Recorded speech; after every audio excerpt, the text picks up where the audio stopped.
Salve, salve galera, eu sou Denis Bolfarin, sejam muito bem-vindos a este canal. Neste vídeo vamos abordar um assunto muito interessante e espetacular. Bom, ele vai ficar um pouquinho longo, mas eu peço a vocês que continuem até o final, porque vocês vão descobrir informações aqui impressionantes.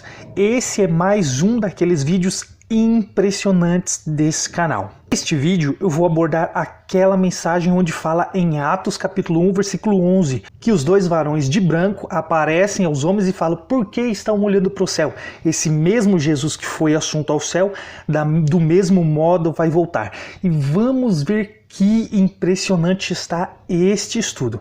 Então, antes de entrar nesta passagem em Atos 1:11, vamos ler um versículo antes, porque o próprio Jesus ele avisou sobre esse dia. Ele avisou os apóstolos, os discípulos sobre esse dia. Exatamente, ele avisou. E está lá em João capítulo 6, versículos do 61 ao 63, que diz assim: mas Jesus, sabendo por si mesmo que eles murmuravam a respeito de suas palavras, interpelou-os: isto vos escandaliza? Que será, pois, se virdes o Filho do Homem subir para o lugar de onde primeiro estava, que é o céu, né? Subir para o céu. O Espírito é o que vivifica, a carne para nada aproveita. As palavras que eu vos tenho dito são Espírito e são vida. Então vemos aqui que ele fala que a carne para nada aproveita, sendo que um dos fatores é que a religião ensina que ele foi e do mesmo modo ele vai voltar em carne, mas ele deixa claro que a carne para nada aproveita. Agora então vamos para a passagem que a religião ensina que Jesus vai subir em carne e vai voltar em carne. Olha só, aqui está lá em Atos capítulo 1, versículo 11, mas nós vamos ler o contexto junto, do 5 ao 11. O versículo 11 é a última parte aqui que fala: esse Jesus que dentre vós foi assunto ao céu, virá do modo como o viste subir. Mas olha só, vamos ver algo interessante aqui. Jesus, antes disso, estava falando algumas coisas para os discípulos, para os apóstolos. Olha o que ele fala: porque João, na verdade, batizou com água, mas vós sereis batizados com o Espírito Santo, não muito depois destes dias. Então, o que estavam reunidos lhe perguntaram. Olha só, prestem atenção, que eram os que estavam reunidos. Senhor, será este o tempo em que restaures o reino a Israel? Respondeu-lhes: não vos compete conhecer tempos ou épocas que o Pai reservou pela sua exclusiva autoridade. Mas recebereis, olha o que ele está falando aqui, mas recebereis poder ao descer sobre vós o Espírito Santo, e sereis minhas testemunhas tanto em Jerusalém como em toda a Judéia. Olha, prestem atenção nesses locais aqui. Tanto em Jerusalém como em toda a Judéia e Samaria e até aos confins da terra. Ditas estas palavras, foi Jesus elevado às alturas, à vista deles, e uma nuvem o encobriu dos seus olhos.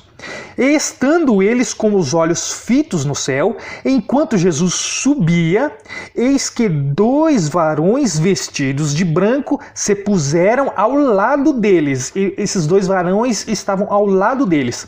Se puseram ao lado deles e lhes disseram: varões galileus, por que estáis olhando para as alturas?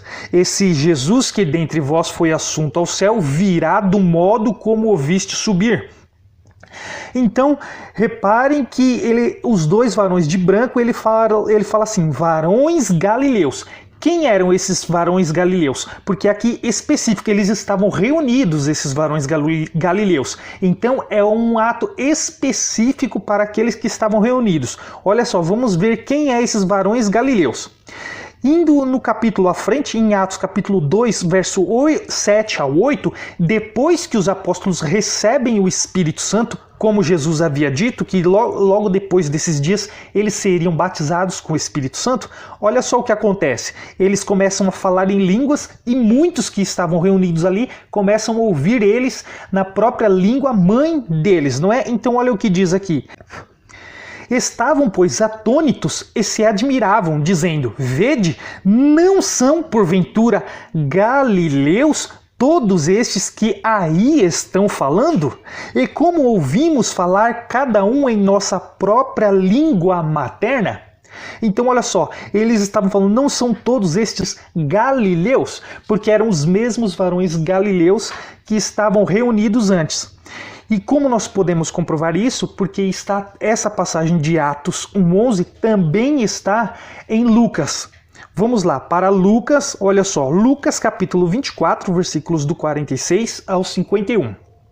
Diz assim: Eles disse: Assim está escrito que o Cristo havia de padecer e ressuscitar dentre os mortos no terceiro dia, e que em seu nome se pregasse arrependimento para remissão de pecados a todas as nações, começando de Jerusalém. Vós sois testemunhas destas coisas. Eis que envio sobre vós a promessa de meu Pai. Permanecei, pois, na cidade, até que do alto sejais revestidos de poder. Olha só como a mesma coisa que ele fala lá em Atos, ele fala aqui também, olha só. Então os levou para Betânia. Erguendo as mãos, os abençoou. Aconteceu que, enquanto os abençoava, ia se retirando deles, sendo elevado para o céu. Enquanto ele era levado ao céu, a mesma passagem de Atos 1:11 que está lá. Só que aqui é interessante. Então os levou para Betânia, mas nós já vamos ver o porquê Jesus levou os discípulos para Betânia. Olha só, em João capítulo 14, 21 ao 23, ele diz assim: Aquele que tem os meus mandamentos e os guarda, esse é o que me ama. Aquele que me ama será amado por meu Pai, e eu também o amarei e me manifestarei a ele. Disse-lhe Judas, não o Iscariotes: De onde procedes, Senhor, que estás para manifestar-te a nós e não ao mundo?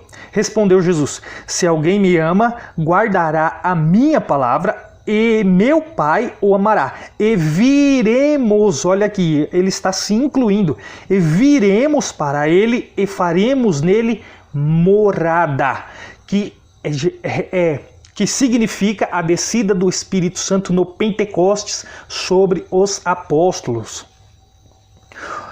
Em Lucas 24, versículos do 49 ao 51, diz assim: Eis que envio sobre vós a promessa de meu Pai. Olha só, voltando então em Lucas, na mesma passagem que está em Atos 1:11, mas agora na de Lucas. Olha que interessante.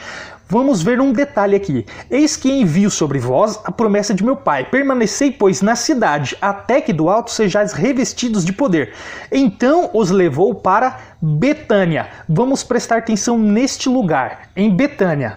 E erguendo as mãos, os abençoou. Aconteceu que, enquanto os abençoava, ia se retirando deles, sendo elevado para o céu. E vamos reparar também nisso. Ele foi elevado para o céu. Em Betânia. Este local ele tem um fator decisivo, um fator importante, porque Jesus levou os discípulos nesse local para ali poder subir ao céu. E é o que nós vamos ver agora. Mas antes, como eu falei, vamos descobrir algumas informações importantíssimas para vermos que não se trata de apenas coincidência, mas sim algo premeditado por Deus, um plano elaborado por Deus que viria a ser concretizado. Olha só, e teria que ser daquela maneira.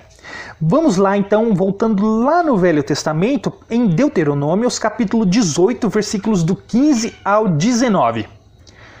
O Senhor teu Deus te suscitará um profeta do meio de ti. Isso é o Senhor falando a Moisés. De teus irmãos, semelhante a mim, a eles ouvirás, segundo tudo o que pedistes ao Senhor, teu Deus, em Horebe. Quando reunido o povo, não ouvirei mais a voz do Senhor, meu Deus, nem mais verei este grande fogo, para que não morra. Então o Senhor me disse: falaram bem aquilo que disseram, suscitar-lhe-ei um profeta do meio de seus irmãos, semelhante a ti, em cuja boca porei as minhas palavras, e ele lhes falará tudo o que eu lhe ordenar. De todo aquele que não ouvir as minhas palavras, que ele, em meu nome, disso lhe pedirei contas. Então olha só, o próprio Deus anuncia a Moisés um profeta que seria semelhante a Moisés. Esse seria Jesus. Moisés seria a representação de Adão e dos filhos de Israel, segundo a descendência de Abraão pela carne. Jesus representaria a descendência pela fé, porque ele herdaria a promessa de Abraão, que foi feita antes da lei. Jesus representaria os filhos pela fé, os filhos espirituais. E não é só isso, em Atos é confirmada isso, olha só, em Atos 3, versículos 22 e 23, diz assim: disse na verdade Moisés, o Senhor Deus vos suscitará dentre vós, irmãos, um profeta semelhante a mim, a ele ouvireis. Em tudo quanto vos disser, acontecerá que toda alma que não ouvir a esse profeta será exterminada do meio do povo. Esse aqui são os discípulos falando para o povo de Jerusalém naquela geração de Jesus. Então olha só, eles confirmaram isso, e não é só isso. Olha só, em João capítulo 1, versículos 45 e 46, diz assim: Filipe encontrou a Natanael e disse-lhe: achamos aquele de quem Moisés escreveu na lei, e a quem se referiam os profetas, Jesus o Nazareno, filho de José. Perguntou-lhe Natanael: de Nazaré pode sair alguma coisa boa? Respondeu-lhe Filipe: vem e vê. Então olha só, a própria escritura em João, aqui como em Atos, confirmou a existência de Jesus e que o próprio Deus já havia anunciado a Moisés. Então calma aí que vamos entender o porquê Jesus levou eles, os apóstolos e os discípulos, para Betânia. Mas é necessário entender algumas coisas antes. Olha só. Em Êxodos 34, versículo 27 ao 28, diz assim: disse mais o Senhor a Moisés: escreve estas palavras, porque segundo o teor destas palavras, fiz aliança contigo e com Israel. E ali esteve com o Senhor 40 dias e 40 noites. Não comeu pão nem bebeu água, e escreveu nas tábuas as palavras da aliança, as 10 palavras. Então, isso aqui, ele ficou 40 dias. Esse 40 dias simboliza os 40 dias que Jesus ficou continuando a ensinar os apóstolos, os discípulos, depois da ressurreição. Jesus ressuscitou e ficou também 40 dias, ainda terminando de ensinar eles ali antes de subir ao céu. Então, uma representação de quando Moisés sai da terra do Egito, Deus dá a ele algumas festas fixas, que seriam celebrações, que seriam tudo sombra daquilo que Cristo viria a fazer. Tudo que Moisés fez foi uma sombra de tudo o que Cristo viria a fazer. E inclusive aquela subida de Jesus ao céu em Betânia também era uma sombra, e nós vamos descobrir aqui. A representação da saída do Egito é a Páscoa, que é o cordeiro. Quando eles matam o cordeiro, passam nos umbrais da porta, e assim o primogênito das famílias são mortos, de quem não tem o sangue do cordeiro passado nos umbrais, inclusive o sangue do filho primogênito do faraó. Então essa é a primeira celebração da Páscoa. 50 dias depois, que nesse caso Moisés ele subiu ao monte, ficou os 40 dias e dali passou 10 dias, então completando 50 dias, Moisés ele entrega ao povo os 10 mandamentos, as 2 placas de pedras com os 10 mandamentos, simbolizando o Pentecostes. 50 dias depois da festa da Páscoa seria a festa de Pentecostes, onde os apóstolos e os discípulos recebem o Espírito Santo, porque o guia dos filhos de Israel pela carne, os filhos escravos, seriam a lei as pedras, as leis gravadas nas pedras. Mas dos filhos espirituais, que é 50 dias depois da Páscoa, que seria o cordeiro assassinado, que foi Jesus. Jesus foi o cordeiro. Depois da Páscoa, no Pentecostes, os apóstolos recebem o Espírito Santo, que ali significa o guia dos filhos espirituais, dos filhos da fé, e não mais dos filhos escravos. E não é só isso ainda, vai ter muito mais. Olha só, vamos lá para Números capítulo 13, versículos do 1 ao 7. Disse o Senhor a Moisés: envia homens que espiem a terra de Canaã, que era a terra prometida. Olha só, que eu hei de dar aos filhos de Israel. De cada tribo de seus pais enviarei um homem, sendo cada qual príncipe, olha só, entre eles. Enviou-os Moisés do deserto de Parã, segundo o mandato do Senhor. Todos aqueles homens eram cabeças dos filhos de Israel. São estes os seus nomes: da tribo de Ruben, Samuã, filho de Zacur, da tribo de Simeão; Zafate, filho de Ori, da tribo de Judá; Caleb, filho de Jefoné, da tribo de Issacar; Gigeal, filho de José. Olha só, aqui já deu para ver que ele então escolheria 12, um de cada tribo, assim como Jesus escolheu 12 apóstolos que sentariam também em 12 tronos, representando 12 príncipes. Mas vamos continuar vendo todos esses 12 aqui. Olha só, em Números ainda, vamos continuar do 8 ao 14. Da tribo de Efraim, Oséias, filho de Num; da tribo de Benjamim, Paute, filho de Rafu; da tribo de Zebulon, Gadiel, filho de Zode; da tribo de José, pela tribo de Manassés, Gade, filho de Suzi; da tribo de Dan, Amiel, filho de Gemaele; da tribo de Azer, Setur, filho de Micael; da tribo de Naphtali, Nabe, filho de Vovsi. Vamos terminar aqui, faltam os últimos dois. Da tribo de Gade, Gauel, filho de Maque. São estes os nomes dos homens que Moisés enviou a espiar aquela terra. E a Oséias, filho de Num, Moisés chamou Josué.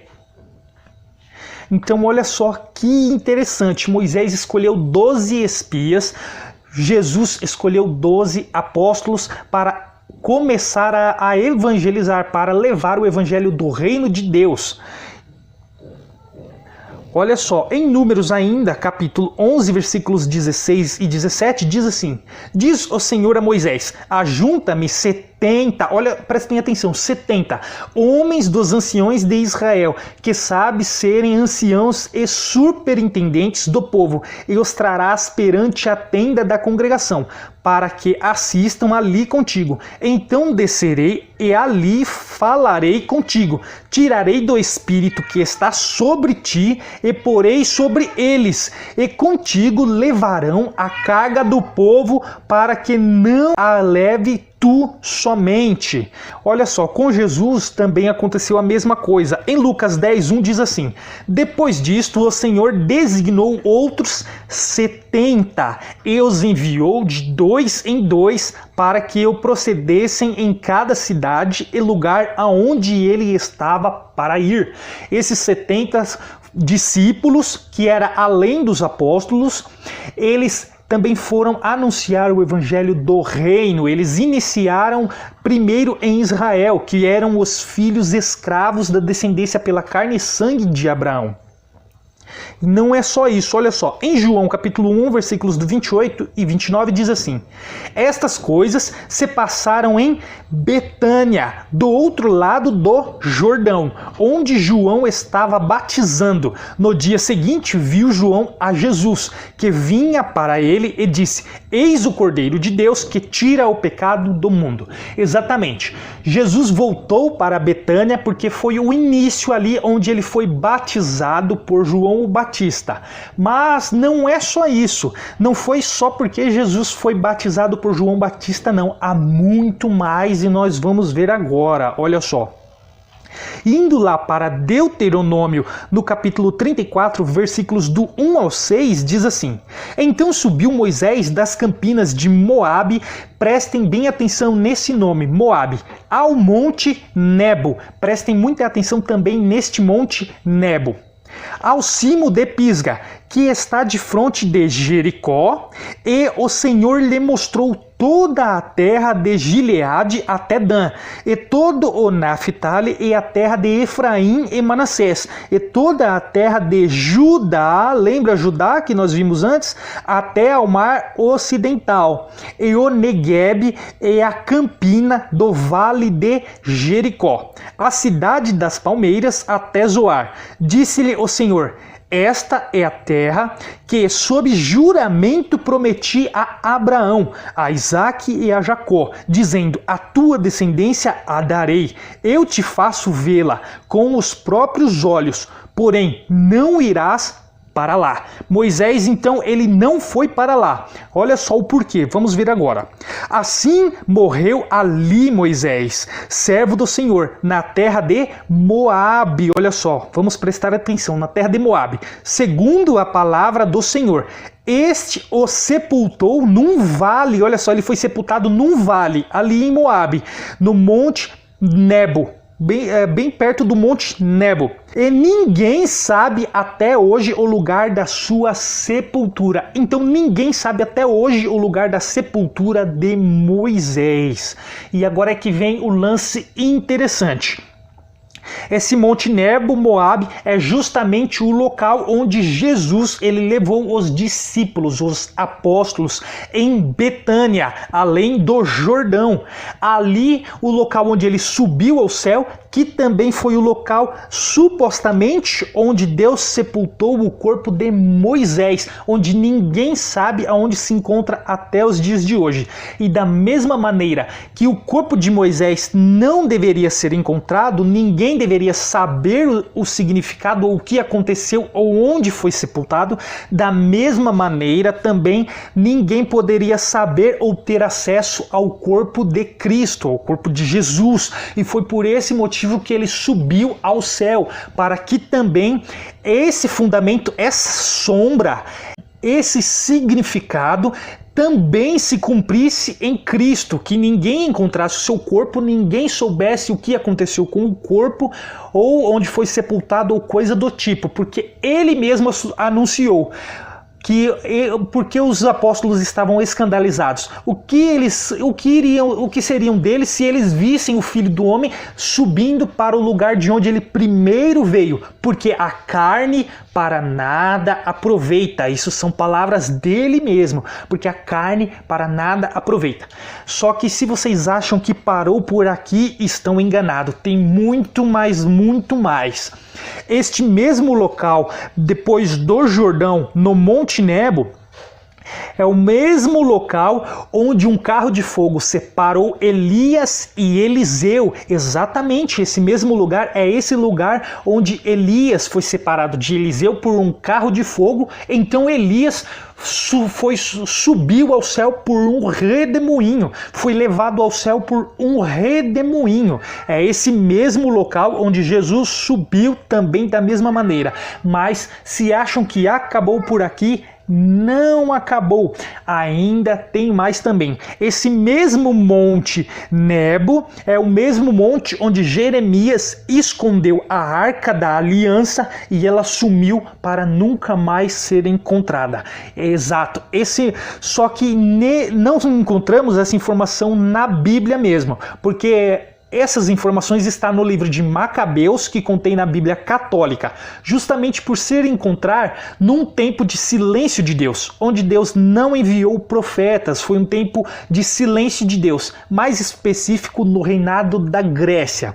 Então, por não haver profetas, por ser silêncio de Deus, os escritos durante esse tempo não foram incluídos na Bíblia por não serem considerados inspirados por Deus, mas tem um valor enorme histórico. E olha só, nós vamos ler agora 2 Macabeus, capítulo 2, versículos do 4 ao 7.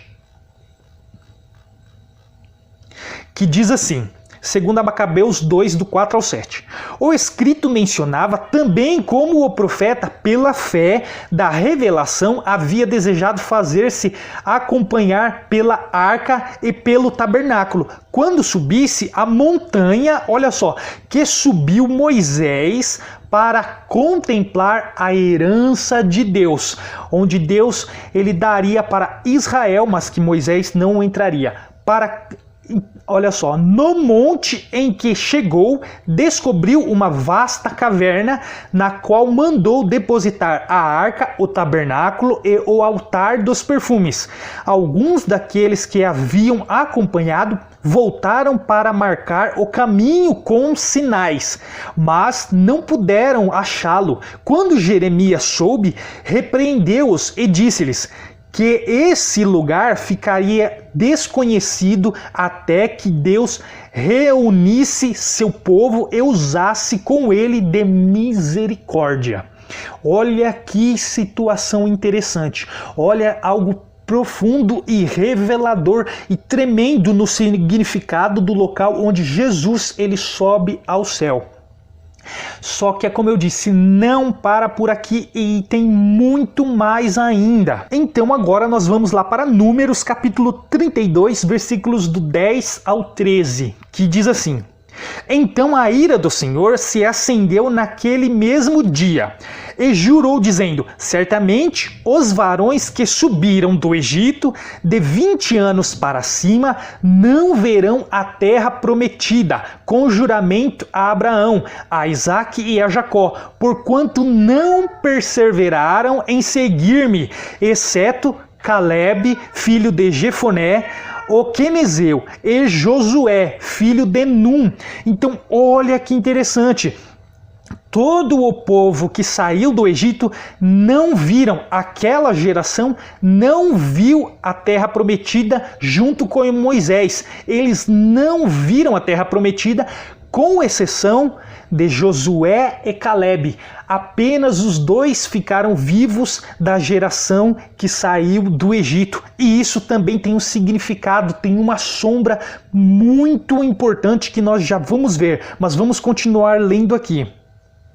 Pelo que se acendeu a ira do Senhor contra Israel e fê-los andar errantes pelo deserto 40 anos, até que se consumiu toda a geração que procedera mal perante o Senhor. Então olha só, eles andaram 40 anos no deserto até que se extinguiu aquela geração que saiu do deserto e uma outra geração, uma nova geração, então eles entraram na terra prometida, com exceção de Josué e Caleb, que foram os únicos da geração anterior que ficaram vivos. Esses 40 anos representam os 40 anos onde Jesus é batizado em Betânia, além do Jordão, por João Batista, até o ano 70, onde o templo cai e o general Tito invade Jerusalém e queima toda Jerusalém. E nós vamos entender que isso era a purificação que havia de acontecer, porque toda aquela geração seria culpada do sangue derramado desde Abel até Zacarias. Seria para aquela geração. E também, assim como Josué e Caleb, havia também um que estaria vivo depois daquela geração, que herdaria os novos céus e uma nova terra depois de toda a purificação do ano 70, que foi o apóstolo João. E nós vamos ver toda essa representação. Essa representação também, o próprio Daniel, ele fala, esses são os 7 anos, são a última semana, dividida em duas partes. O começo de Jesus sendo batizado até sendo morto, representando os 3 anos e meios, os 3 primeiros anos e meios. E no final dessa geração de 40 anos, quando o templo cai, quando o templo rui, então Jerusalém, passando pela purificação do fogo, representam os 3 anos e meios finais, aonde ela passa por esta purificação, onde Pedro ele fala que os elementos serão abrasados, passarão o céu e a terra em elementos abrasados, onde ela seria a terra, a Jerusalém, a cidade de Jerusalém terrena, passaria pela purificação, pelo fogo, onde o general Tito invadiu e queimou toda Jerusalém, porque a Jerusalém terrena teria que desaparecer, porque representava os filhos escravos aqui da terra, descendente de Agar, representada por Ismael e também por Moisés. Então teriam que acabar. Então começou o novo céus e a nova terra, a nova aliança começou na cruz de Cristo, só que teve um tempo de purificação até a queda do templo, até o ano 70, onde se solidificou de vez, então surgiu definitivamente a nova Jerusalém, a Jerusalém celestial, aquela que representa os filhos espirituais pela fé agora, os filhos herdeiros da promessa de Abraão, não mais os filhos da carne, mas sim os filhos da promessa, os filhos da fé, aqueles que não precisam ver para crer, porque os filhos escravos, eles precisavam ver para crer, assim como Tomé. Tomé precisou ver Jesus ressuscitado e tocar nas suas feridas, eles precisaram ser testemunhas. Todo o povo da lei, além de alguns ter fé, mas a maioria precisou ver para crer. Eles precisavam de obras para poder crer, para poder ter a fé. Mas Jesus, ele mesmo disse: bendito aquele que não viu e creu. Esses são os da fé, são os da promessa de Abraão, que são os justificados pela fé, aqueles que não necessitam ver para crer, mas aqueles que pela fé em Cristo e a fé em Deus são justificados. Então olha que interessante. Vamos lá agora para João capítulo 21, versículos do 21 ao 24. O próprio Jesus falando aos apóstolos. Vendo-o, pois, Pedro perguntou a Jesus: enquanto a este, respondeu-lhe Jesus. Quando Pedro ele pergunta enquanto a este, ele está perguntando sobre o apóstolo João. É só vocês verificarem no contexto acima. Mas olha só, respondeu-lhe Jesus: se eu quero que ele permaneça até que eu venha, que te importa? Quanto a ti, segue-me. Então se tornou corrente entre os irmãos o dito de que aquele discípulo não morreria. Ora, Jesus não dissera que tal discípulo não morreria, mas se eu quero que ele permaneça até que eu venha, que te importa? Este é o discípulo que dá testemunho a respeito destas coisas e que as escreveu, e sabemos que o seu testemunho é verdadeiro. Então o apóstolo João foi o único que ficou vivo depois do ano 70, em relação àquela geração, onde o general Tito invadiu Jerusalém, destruiu Jerusalém, derrubou o templo que ainda estava de pé, que ainda representava os filhos escravos pela descendência da carne e sangue de Abraão, e queimou a cidade, fazendo com que a cidade passasse então pela purificação do fogo. Olha que simbolismo, que sombra impressionante, que plano perfeito que Deus ele planejou e concretizou nos seus mínimos detalhes. No ano 70, no dia do Senhor, naquele evento de 3 anos e meio, então, João, ele tem a visão, que ele escreve o livro de Apocalipse, ele tem a visão naquele tempo, e por conta da perseguição, ele escreve posteriormente, ele escreve depois o livro de Apocalipse, onde ele envia para as 7 igrejas da Ásia Menor. E no livro de Apocalipse, depois do capítulo 21, podemos notar que depois de tudo feito, depois dos céus e terra, os novos céus e a nova terra feito, tudo pronto, tudo arquitetado, vemos que falta ainda 7 últimas pragas. Essas 7 últimas pragas são as pragas que seriam anunciadas para as 7 igrejas da Ásia Menor.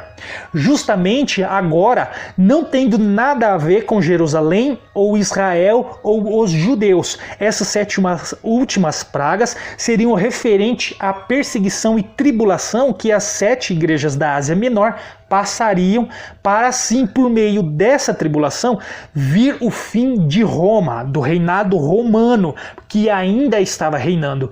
Mas faltava apenas isso, a queda de Roma. Então olha que sombra perfeita que tudo aconteceu para Jerusalém, para os escravos, os filhos escravos, eles serem purificados. Então depois do ano 70 se estabeleceu definitivamente a nova aliança que Deus prometeu a Abraão, e todas as famílias da terra serão abençoadas em ti. Todas as famílias da terra. Nesse tempo ainda não havia a lei de Moisés. Então essa promessa foi aos gentios. Todas as famílias da terra seriam abençoadas. E Abraão teria a descendência, os filhos dele seriam aqueles filhos da fé segundo a promessa, que seria como as estrelas do céu e como as areias do mar. São todos os que pela fé em Cristo hoje, que herdou a herança de Abraão, crê em Deus e são justificados pela fé. Então, na nova aliança, e a graça, como nós já vimos em vídeos passados, a graça está dentro daqueles que têm essa fé.